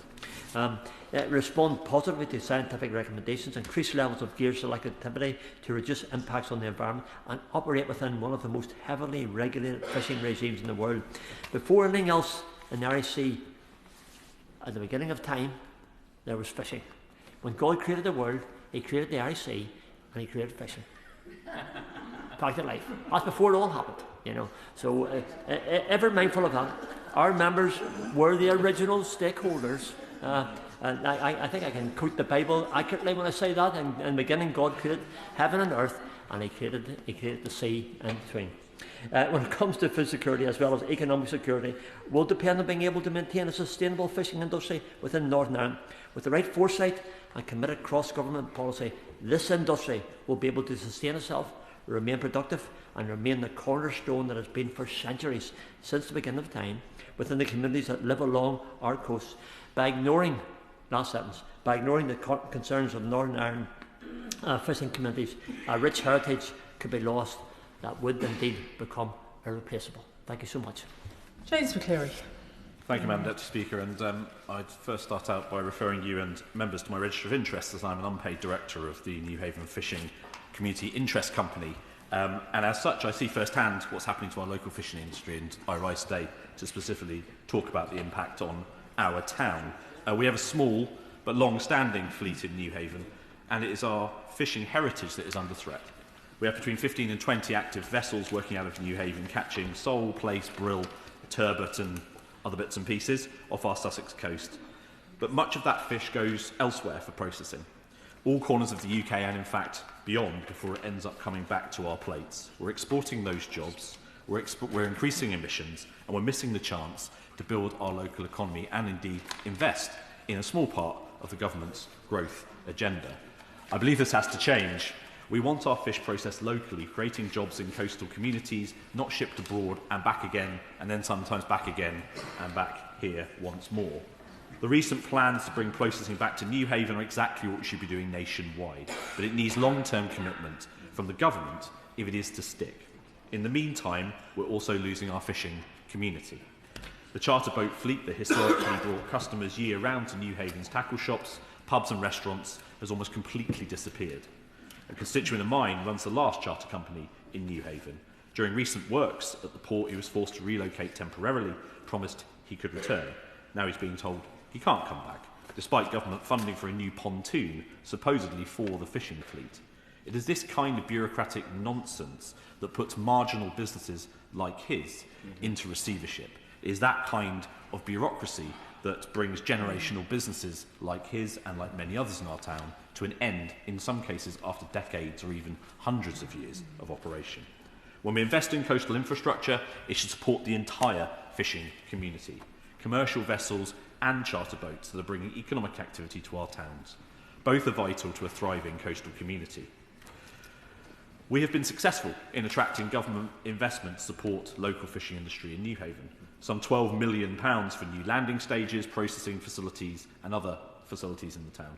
And my thanks to our local council, Lewes District Council, and indeed my predecessor, Maria Caulfield, who are both very supportive of that bid for funding, which has been essential to giving our fishing industry in Newhaven a chance, just a chance, of surviving and thriving in the future.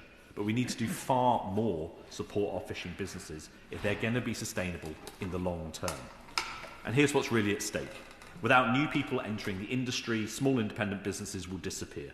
They'll be replaced by massive multinational companies and EU mega-trawlers that disrupt our wildlife, deplete our fishing stocks and send their catches to distant markets, in our case, many flagged to the Netherlands. We'll lose local jobs and an industry that communities like ours depend upon. Our local fishing businesses are largely family affairs, generations taking on the businesses from another. It is a tough and sometimes very dangerous job. In November 2020, our community was shocked to wake up to the news that the Joanna C trawler had sunk off Newhaven, tragically taking the lives of 2 fishermen. A reminder of the risks that our fishing boats take every day in unpredictable seas. And I should take a moment to pay tribute to our local RNLI crews that are based out of Newhaven, and indeed our volunteer Coast Watch, who do incredible work trying to keep our fishermen and other sailors safe. The government must acknowledge that support for small fishing businesses to encourage more young people to see fishing as an attractive career choice is essential for the future vibrancy of the industry. There is a real danger that we continue to fund an industry that simply doesn't have the people to continue it in the future, and it then ends up just withering on the vine. We want to see a different future for the industry. We need to slash the red tape that's strangling our fishing industry. Invest in coastal infrastructure, not just building pontoons, although that is very important for our town, but ensuring that they actually serve the communities they're meant to support. Give coastal towns the powers and resources to develop their fishing economies and attract young workers working in concert with local schools and colleges to build a skills base for the future, not just for our fishing industry, but in many of our coastal deprived communities where there is a lack of a skills base, to take advantage of some of the opportunities being created by investments like our investment in our fishing industry locally and others. And we must also put sustainability at the heart of everything we do. We need to look carefully at the impact on marine protected areas in a way that is done hand in glove with the fishing industry to ensure that protections for sustainability do not do catastrophic harm to the business we seek to support. And we must rebuild depleted fish stocks. The sight of massive Dutch trawlers off our coast, which you can see operating quite often in the distance, hoovering up fish out of the sea and depleting the stocks, meaning our own predominantly line and pole fishermen can't actually catch anything when they go out to fish, is soul destroying for people who are already in a very challenging industry. We must ensure that fishing stock negotiations after 2026 get proper democratic scrutiny, as has already been mentioned by a number of other members. This is because the Conservatives' Brexit threw our industry into chaos, and unfortunately the government has let that happen again when they extended fishing rights to the EU for more than 10 years. And for what? Nothing but some general commitments to negotiate further down the line. Newhaven has fished these waters since the 1580s, Madam Deputy Speaker. Fishing families have worked there for over 200 years in some cases. Indeed, the names of some of the fishing families are known by pretty much everybody in the town. It is a close-knit community in that way. We have local fish shops, plans for new restaurants, and a community that wants to buy local catches. But right now, we have a local fleet that is struggling to even stay in business. My coastal communities aren't an afterthought. They're the front line of our food security, our environmental stewardship, and our cultural heritage. And we must deliver a fair deal for fishers, real investment and sustainable practices, working with government. And I would be remiss, Madam Deputy Speaker, not to take the opportunity to extend an invitation to the Minister to come down to Sussex by the sea and visit our fleet in Newhaven. Too often, very small fleets like ours can be overlooked in the discussions about the fishing industry. My honourable friend, my right honourable friend, the member for Orkney and Shetland, mentioned in his excellent introductory speech about how fishing can be treated as a homogenous industry where all areas are the same. And I would say that our small fishing fleet is as worthy of protection as any others, but can be easily overlooked in wider discussions about a larger industry. The power for communities like Newhaven to control their own future, and I want that to be with a thriving fishing industry at its heart. Thank you, Madam Speaker. And before I come to the front bench contributions, I would just like to extend a warm welcome to the Chamber this afternoon to the Minister for Education for Ontario, who has been listening to members' contributions. Liberal Democrat spokesperson Sarah Dyke. Thank you, Madam Deputy Speaker. I congratulate my right honourable friend, the member for Orkney and Shetland, on securing this important debate and for his powerful speech. And I also thank the Backbench Business Committee for finding the time for today's debate. The UK's fishing industry is central to our national economy, contributing over £1.4 billion annually and supporting more than 11,000 fishers. However, despite the sector's economic value, the industry post-Brexit is continuing to face numerous challenges, insufficient government support, and has been left to fight an uphill battle against environmental neglect and regulatory stagnation. The previous government's ill-conceived Brexit deal has impacted negatively on the UK fishing industry and created deep uncertainty regarding its future. Our fishing communities feel unrepresented and anxious about the industry's future economic viability. Within the terms of the UK-EU Trade and Cooperation Agreement post-Brexit, UK fishing became subject to a number of regulations. Given this, it's unbelievable that the current government's ministers, in effect, have agreed to continue with the Conservative plan for fishing, subjecting the industry to another 12 years of neglect through the agreement at last May's UK-EU Reset Summit, as EU boats will now have access to our waters until 2038. Madam Deputy Speaker, the Liberal Democrats hoped that the summit would provide the opportunity for a reset which would benefit our fishing industry. However, they just got more of the same. We believe that had the government been more ambitious and sought to secure a new customs union, better benefits for our fishing industry would have been secured.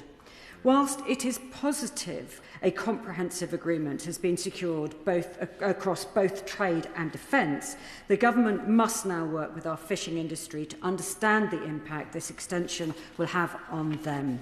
Greater cooperation is necessary given the raft of regulatory changes to the EU applies to all vessels. But fishers don't feel supported by the government or by the Marine Management Organisation that gave industry just 5 days' notice of changes. While poor communication regarding new gear marking and catch reporting has only furthered confusion and uncertainty in the industry. Madam Deputy Speaker, the sewage scandal that has blighted our waters for far too long urgently needs addressing. Now, Glastonbury and Somerton, although landlocked, is home to diverse watercourses, including the rivers Brew and the Parrett, which offer excellent fishing for local anglers. Upstream towards Bruton, the River Brew supports local trout fishing, while further downstream around Glastonbury and towards Highbridge, the River Parrett is dominated by coarse fishing, such as roach, chub, perch and pike. Both rivers are valued ecological areas for our local communities and our region's biodiversity. However, these watercourses have not been left untouched by pollution, with the River Parrett in Langport having experienced 54 separate sewage spills in 2023, amounting to 453 hours of pollution. And devastatingly, in 2025 alone, all the watercourses in my constituency were subjected to over 45,000 hours of pollution. And across the wider... The Honourable Lady will know the debate is on the fishing industry, not on sewage pollution of rivers per se. Perhaps you'd like to return to fishing. I apologise, Madam Deputy Speaker, but while the impact on coastal communities is even more secure and not economically damaging, the Chamber will know that fishing waters in Cornwall, including in my honourable friends the constituency of St Ives, have been greatly affected by pollution, with many forced to close after high levels of E. coli were found sourced locally in locally sourced oysters and mussels. For local shellfish growers, the actions of unresponsive and irresponsible water companies has destroyed consumer confidence in locally sourced fish, decimating demand and threatening the viability of local producers across many coastal regions. And despite our coastal communities' desperate pleas, the government's inaction by both the previous Conservative and now within the current Labour government has resulted in pollution incidents having shockingly increased by 27% last year. Liberal Democrats have been very clear that tougher regulations to prevent raw sewage spillages into our waterways must be delivered. But the government's white paper published on Tuesday, whilst containing some welcome measures, doesn't go far enough. Not going to make the point. Again, this is a debate on the fishing industry. The Honourable Lady has made her point about pollution. Thank you, Madam Deputy Speaker. If I may return briefly to Somerset, and this is relevant, Madam Deputy Speaker, the European eel was once a key part of the country's identity, and so abundant it was even served as the local currency. And it was the most economically significant part of Somerset's fishing sector. The presence of this keystone species is said to be the leading indicator for the health of our wetlands, river and natural habitats. But unsurprisingly, the European eel is currently deemed to be critically endangered species, with a 90% drop in its population since the 1980s, owing to habitat loss and migration barriers. The Somerset Eel Recovery Project, founded by Vanessa Becker Hughes, is leading community efforts to restore the county's local eel population through conservation and cultural efforts. But despite their best efforts, their work is not bringing the significant changes that they would like. Because removing barriers and installing passes is essential for this species' survival, because its survival is dependent on migration. By balancing conservation efforts with sustainable fishing, we can secure the stability of the sector into the future, and more of us can enjoy the culinary delicacy that is ale. Madam Deputy Speaker, across the wider southwest, we are seeing a stark decline in fish species along our coastal areas. Within my honourable friend for South Devon's constituency, the octopus bloom of last year has led to an 80% decline in the crab catch. So significant that it is forcing local fishers to consider early retirement or career changes due to their inability to make ends meet. Fishers within South Devon and across the southwest need greater support from the government to stay in business while they learn to adapt these concerning ecological changes and require flexibility on catch licences in order to remain in business. And last May, the Liberal Democrats welcomed the government's announcement of a £360 million fishing and coastal growth fund after the industry had been let down consistently by nearly a decade of successive Conservative governments. The current government must not follow the example of the Conservatives. For a lasting impact to be realised through greater investment, our coastal towns must be given a voice in how this money is spent. This vital funding should not be spent on generic community assets like benches and public facilities in coastal towns, but instead appropriately targeted to empower our fishing communities, providing them with greater powers and resources to invest in coastal infrastructure and services.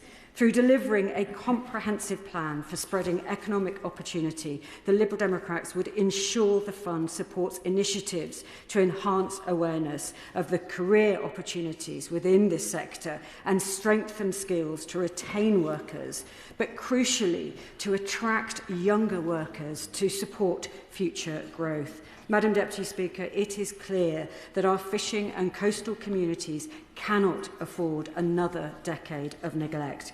The previous Conservative government left our fishers in the lurch and hung out to dry, while the current government have failed to grasp the opportunity to secure a genuine reset that would provide both stability and opportunity. But instead, they have chosen to continue along a botched Brexit deal for the industry until 2038. Madam Deputy Speaker, our fishing industry deserves better. Shadow Minister Dr Neil Hudson. Thank you, Madam Deputy Speaker. May I first of all congratulate my honourable friend, my right honourable friend, the chair of the EFRA Select Committee, who I have a huge amount of respect for his expertise and dedication in these and other important areas, for securing this vitally important debate. And we've heard many contributions from across the House today. The chair of the committee spoke passionately about issues such as spatial squeeze and also talked about the imbalance in the situation with Norway as well. The member for South East Cornwall talked about how dangerous a profession this is and the importance of people in this sector, and very much in terms of the importance of data and science.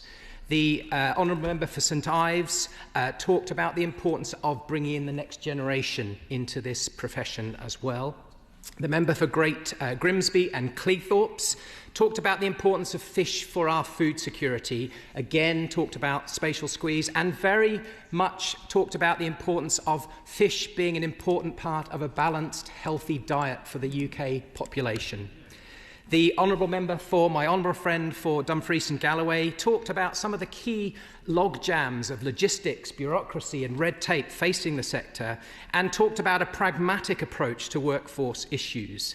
The honourable member for the Western Isles talked about some of the debates about the designation of marine protection areas, conservation, and again struck out chords on workforce issues.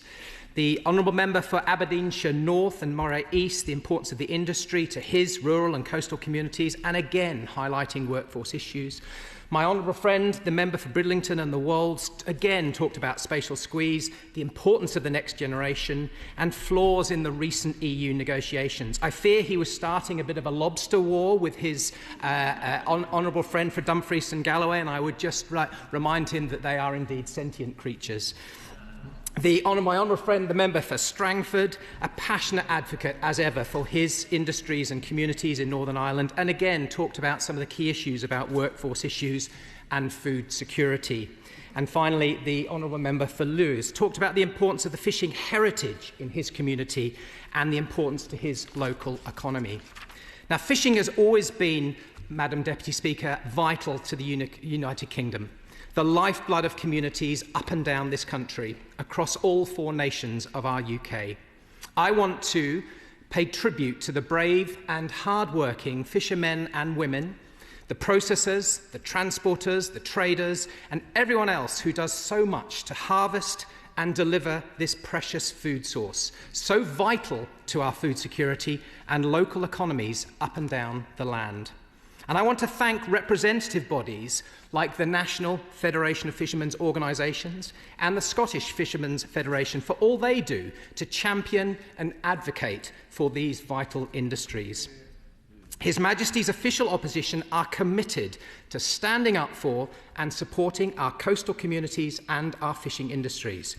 As an independent, sovereign coastal nation, our fishing rights are a fundamental asset, and we cannot weaken them, and they are crucial for maintaining our food security and indeed our economy. The previous Conservative government made progress in making us an independent sovereign coastal state, including our work to secure the EU-UK Trade and Cooperation Agreement for fisheries in 2021, which we used as a catalyst to secure £970 million in fishing opportunities by 2024, an uplifted quota at a value of £146 million, including significant gains for the pelagic sector. The current government had to renegotiate on quota and access under the terms of that agreement. Unfortunately, Madam Deputy Speaker, the fruits of the government's negotiation with the EU were somewhat spoiled. It was quite simply a sellout that frankly throws our fishing industry under the bus for the sake of closer ties to the EU. Now, industry representatives have described the deal in no uncertain terms as a horror show and giving away the best card we still had. Now, we Conservatives are fundamentally clear that we stand with all our hard-working fishermen and women who will be significantly impacted and have their fishing capabilities restricted because of this retrograde deal. Now, back in March, when it was first being seriously suggested in the public discourse that fishing rights may be bargained away for access to the EU Defence Fund, I asked the then Fisheries Minister in no uncertain terms to confirm that the government would not capitulate on our fishing rights. The Minister responded to me that they were determined to get the best possible outcome for our sector. And unfortunately, the government caved in to pressure for seeking closer ties with the EU at any cost. And worse still, we learned, despite caving in, the EU have still refused the government that closer ties on defence. While nations as far afield as the Faroe Islands have the option of being able to negotiate with the EU yearly and improve their lot when it comes both to quotas and access, the government's deal means that our fishing industry is locked into current arrangements for 12 years. Will the Shadow Minister give way? I will give way. I thank the Shadow Minister for giving way. He's speaking about the European Union. I've also heard just today about requests from the European Union regarding the size of fishing nets, which apparently the British government have accepted without question. Is he aware of that? I thank the Honourable Member for his intervention. And yes, some of these requests, we basically have to take a very logical view across the United Kingdom, and the UK government has to be strong in their deliberations when requests like this come in, because we've got to make sure that our waters are protected. Now, the Leader of the Opposition explicitly set no reduction in our fishing rights as one of the 5 tests for this government's agreement with the EU. The government have not come even close to meeting this test. His Majesty's Opposition note that, too, in its most recent discussions, for the first time, technical management rules were brought into the frame of negotiations, which are a clear sign of the increasing influence the EU is starting to have as a result of these changes, something that the Honourable Member's intimating that there. Whilst we all, of course, welcome any funding to support the fishing sector and improve the welfare of coastal communities, the government's Fishing and Coastal Growth Fund really was just a sort of sticking plaster exercise. Yes, a significant amount of money, but it was really to try and cover up their errors in their fishing policy so far. Now, the Minister across the dispatch box will remember I asked her, when that fund was announced, to confirm any practical details of how this fund would be delivered, how it would support fishermen and women and the coastal communities, and importantly, if the government could confirm whether the funding would be front-loaded. The only way that the government can begin to repair some of the harm that they've started to cause since taking office.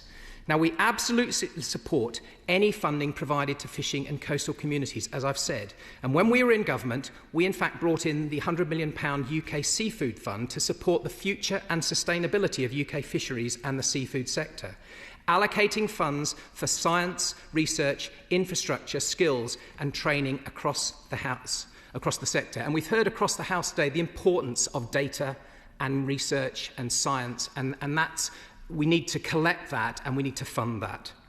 From the autumn budget documents, we also know that the government have planned to spend £25 million of that fund for the financial year 26-27. Now, this is a small part compared to the £360 million in the fund. They must provide this funding as soon as possible and in a way that makes an actual difference to fishermen and women and to coastal communities. Now, talking of the budget, like much of the country, people in fishing and coastal communities will have been anxious about the autumn budget and its changes. We in the opposition are concerned about the impact of the tourist tax on coastal communities that rely on tourism, serving a double blow on top of the difficulties the fishing industries and coastal communities have already faced because of the government's increase in national insurance employers' contributions, leaving employers having to make very difficult choices such as refusing to hire new staff, freezing pay, or worst of all, letting people go. And this is really hitting the fishing industries. To ensure high ecological and environmental standards in fishing from all fishing countries, including the UK, which is paramount for sustaining our precious seas and oceans and ensuring responsible global trade, a scientific, evidence-based approach is non-negotiable. But there has to be a precious balance struck. Whilst ensuring ecological and environmental standards, we must ensure too that we ensure the ability of the fishing industries to survive and then indeed thrive. We must be clear that when we are talking about marine welfare, improving marine welfare from some negative practices, fishermen and women in the UK are very much trying to act in the best interests of the ecosystem on which they depend. And we've heard from across the House that the experts on nurturing and protecting that precious resource are the people who fish that resource. Likewise, an evidence-based approach must be at the centre of the solution tackling spatial squeeze, which we've heard a lot about today, Madam Deputy Speaker. It is vital that while we enhance our abilities to deliver clean energy, offshore wind must be delivered in the right way and in the right place, looking at all the evidence, including on how the offshore wind impacts the fishing industry and indeed the ecosystems and marine life.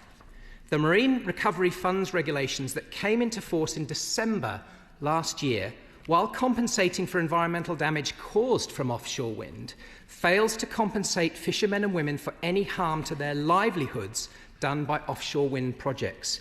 This is just another missed opportunity from this government to protect the industry that is unfortunately embedded in its approach at present.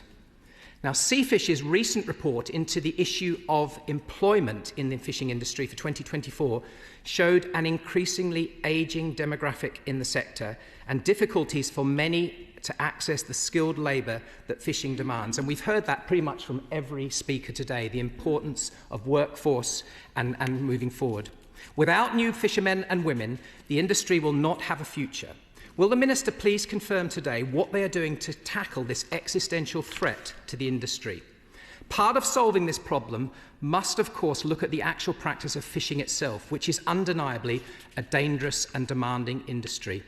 Financial instability, the tough conditions and the physical stress can have a significant impact on one's mental health. And I must here commend, Madam Deputy Speaker, the work of several charities, such as the Bearded Fishermen Charity, Fishermen's Mission, Fishwell, the Angling Trust, for working with fishermen and women to support their mental health. It would be welcome if the Minister could perhaps address the House with what measures the government are taking to make fishing safer and to help improve the physical and mental health of our fishing men and women. Madam Deputy Speaker, in conclusion, fishing is vital for our local communities, our economy and our food security, which is very much national security. This government had the room to make real progress on the good, albeit not perfect, legacy it was given. Unfortunately, it is adrift from the shore when it comes to truly grappling with the challenges facing the industry, or has actively worsened the situation with its decisions such as this awful EU deal. The government must wake up, steer its ship in a new direction in this matter, or it will see the industry sink on their watch. Minister, Dame Angela Eagle. Thank you very much, Madam Deputy Speaker, and it's a pleasure to respond to what I think has been an extremely good debate across the House, obviously with many members reflecting the issues that they've discovered in their own constituencies and bringing them to the floor of this chamber as we expect them to do. So I'd like to thank also the member for Orkney and Shetland for his tireless commitment to championing the fishing industry, but also for persuading the Backbench Business Committee to have this debate on the floor of the House. And I know that my friend, the member for Great Grimsby and Cleethorpes, who works very closely with the honourable gentleman in his work on the fishing industry, is also delighted to be here, ensuring that an important local industry in her constituency is properly represented and its interests are properly reflected on the floor of this House. Now, fishing is an incredibly important industry to the vitality of many coastal communities. It's culturally and socially important. It's a way of life passed down from generation to generation, and it's evident in a town's very built environment, from the jetties and marinas to town fronts, where the boats moor, to the fish huts that dot many a local promenade, not least the one where I was born and grew up, as the honourable member for Bridlington and the Wolds was so generous to point out in his contribution. The key to achieving a collaboration which we need to ensure the future of our fishing industry is working with those who know the industry best to deliver opportunities for the future. We also have to remember that fishers contend with tough working conditions, a point that has been raised by many honourable and right honourable members on all sides of this debate. It's a difficult and dangerous life, but one that is often undertaken with passion and commitment. I want to pay tribute to all those who've been injured or who've tragically lost their lives at sea, providing us with world-class fish and seafood, which the UK is rightly revered for. I want to pay tribute to the RNLI, who often go out in very dangerous conditions to rescue and save lives, the people at sea. And I want to commend the ongoing efforts of the fishing industry to improve safety, efforts which I believe must continue as a priority. At the moment, the fishing industry is operating in a very challenging environment, as we've heard again from all sides of the House. But there are many highly promising areas in the industry that present opportunities which we also wish to enable the industry to grasp. It's the case, though, that sectors within the fleet are struggling. There's the increasing competition for marine space. Again, our Marine Spatial Prioritisation Programme helps mitigate this, and I thank industry leaders for the data that they've shared and contributed to, which has hugely improved the programme's insights into this key challenge. Pressure on stocks also means that we must carefully manage fisheries, including in some cases by significant reductions in totally allowable catch and changes to other measures. The sector contends with barriers to exports, and Labour's work to develop new markets and ease the administrative burden of trading in what is obviously a highly perishable foodstuff is complex, and it will take time, but that work has begun. Meanwhile, it can be hard, again, as we've heard, particularly the Honourable Member for Strangford and other honourable members, that it can be hard to recruit staff, and entry into the industry requires significant investment. So in this context, the ability to change and adapt is very important, and fishing has a good record in doing this. Fishing businesses have to mitigate the impacts on stocks that are under pressure and adapt to changing distributions of fish because of climate change, respond to changing consumer demands, adopt new technologies and develop new skills. It's a task which this government will continue to support the industry to navigate. We're supporting and encouraging the industry to organise and collaborate, to plan confidently and to invest for the long term. And I will continue to work with industry experts, big and small, who know the sector best, to build a thriving and sustainable fishing industry. I'm happy to give way to the Honourable Gentleman.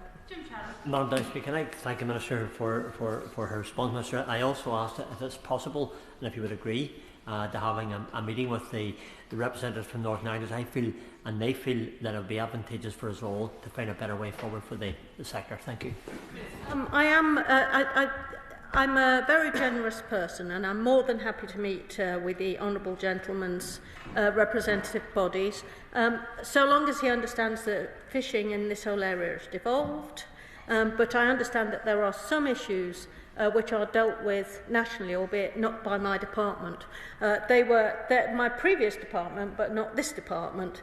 And I'm obviously talking about the visa issue, which has been raised by several members and honourable members on all sides of the House. I don't want to give away internal government issues, but I do have a meeting in the diary with the relevant Minister for the Home Office coming up where I will discuss some of these issues, but I can't promise what the outcome of it will be. I can promise that the industry's issues will be properly represented. I know this applies also to aquaculture as well as fishing industry itself and processing. So any information that honourable and right honourable members wish to give me very quickly ahead of that meeting, I'm more than happy to take into account before I go to it. But I absolutely understand, having met some members of the industry around the country, I understand what the pressures are. I have met many representatives of the fishing industry since assuming the role in September, and I had a hugely informative visit to Newlyn in December. I've been invited to Bridlington, I've been invited to Shetland, I've been invited, I think, to New Haven as well, so I can see that there's an entire tour coming on, Madam Deputy Speaker. I may not be present in the House for a long time because I'll be yomping around the coast having a look at what's going on in both big and small sectors of the industry. I have to say, the industry is very complex and it's impossible to simply make generalised comments about it. What is important for an inshore small boat is going to be very different to a deep-sea trawler which spends many months out at sea. So I understand the differences. On that note, having plotted my escape from this place for a few nice visits, I know the importance of seeing and understanding for myself the diversity of the industry, which sits at the heart of our national identity as an island nation. I'd like to thank the invaluable contribution of my fellow coastal MPs on all sides of the House in bringing the views of their coastal communities and fishing communities onto the floor of the House, and I appreciate that is being done. I am listening. I may not be able to, Madam Deputy Speaker, please everybody. I know I won't, but I will do my best at least to understand the issues that are being faced. Now, this includes the development of the Fishing and Coastal Growth Fund, which has been welcomed in some places and condemned in others. But I just want to say we've been working with the industry to understand the priorities of fishing and coastal communities and ensure that those help shape the fund so that it can drive growth for the future. Several themes are emerging from the initial engagement, including the importance of developing the industry's workforce for the future, something that has featured very much in the discussions that I've been listening to on the floor of this House, including portside improvements, ensuring funding goes to all parts of the industry, including small-scale fishers as well as perhaps larger parts of the industry. Also, I have to say that issues with education, entry to the industry and ongoing training have also come up. Now, the honourable member, my honourable friend, the member for South East Cornwall, didn't miss a chance to mention the Cornish suggestion, which I've heard and listened to down in Newlyn when I went to visit them about a ring-fence fund. I have to say that I am very interested in trying to use the fund to ensure that money is made available to those who know their areas best so that it can be put to best use, because that does not always happen with government funding. I don't want it just to go to people who are very good at making bids for funds. I want it to go, if possible, to the places where it will do the most good. And so I am in the market for listening to suggestions about how that can be properly brought about. We, after all, do have 12 years to try to make a difference, and I hope that this fund will very much be able to do that. I'm happy to give way. Well, to the Minister for giving way, and also very grateful to her for coming to Newlyn in my constituency and to listening to the industry there. On the proposal coming from the Cornish Fish Producers Organisation for a delegated fund of £10 million, the purpose of that is to ensure that it works with the government to agree a strategy to develop the industry over the next decade, including recruitment of new younger fishermen. I've had discussions with the Cornish Fisher Producers Association and also the Association of Young Fishermen on the quay down there. I missed the honourable gentleman at 5 a.m. But perhaps another time when I've gone down there. But I do know that it's important that this bid has been well thought through in principle, and I'm impressed with it. However, we have to wait until the fund is properly launched. I can't say anything other than how impressed I was with it at this stage. But decisions about that will be done in due course and be announced in due course after the consultation that we're doing with the industry at the moment is over, and I'm sure that other devolved governments will be doing similar things with their parts of the fund. Now, we have in our headlines and negotiations on the fishing opportunities for 2026 been able to negotiate around 640,000 tonnes of UK fishing opportunities worth roughly £1.06 billion based on historical landing sites, which include landing prices, which includes 610 tonnes worth roughly £960 million secured through negotiations with the EU, Norway and other coastal states. We've secured these deals against a very difficult backdrop of challenging advice for a variety of stocks, including Northern Shelf cod, against a legacy of, I think, 14 years of mismanagement, broken promises and neglected coastal communities.